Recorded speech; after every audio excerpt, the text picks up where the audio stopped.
Une étape importante vient d'être franchie avec la sortie de la première promotion de l'Institut Mousso. C'est une initiative portée par la réalisatrice sénégalaise Angèle Djaban.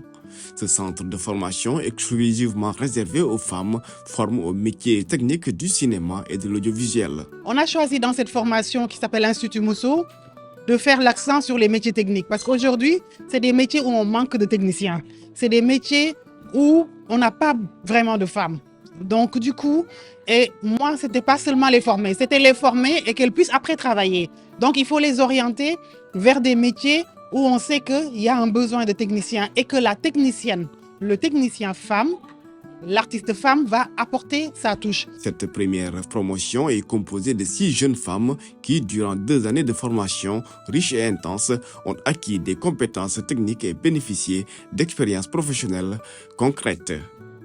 Durant ces 2 ans, nous avons eu des partenaires qui nous ont soutenus et aidés au niveau du logement et au niveau de la restauration et tout. Et ils nous ont aussi aidés à obtenir des profs qui nous ont encadrés, qui nous ont donné du savoir.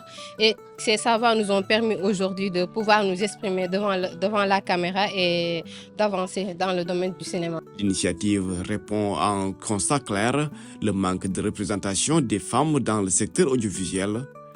Parce que quand on parle d'électromachino, il n'y a que des hommes dans toute l'Afrique. Aujourd'hui, Liliana Vélez Gomez est la première électromachino femme. Et je pense que son équipe d'hommes, comme elle dit, je suis un homme parmi ces hommes. On a Khadija qui fait du son. On n'a quasiment pas de femmes qui fait du son cinéma au Sénégal. Et je suis fière. Pareil, Rose qui fait de la déco. Il n'y a pas beaucoup de femmes qui font de la déco. Ce n'est pas seulement au Sénégal.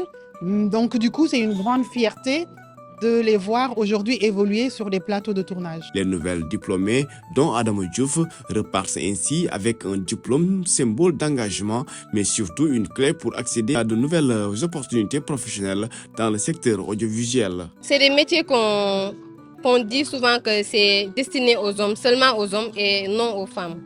Et cette formation, elle nous permet de montrer que nous sommes capables d'exercer ce métier tout en étant femme aussi. À travers cette première promotion, l'Institut Mousso entend inspirer d'autres jeunes femmes et contribuer à une meilleure représentation féminine dans les métiers techniques du cinéma.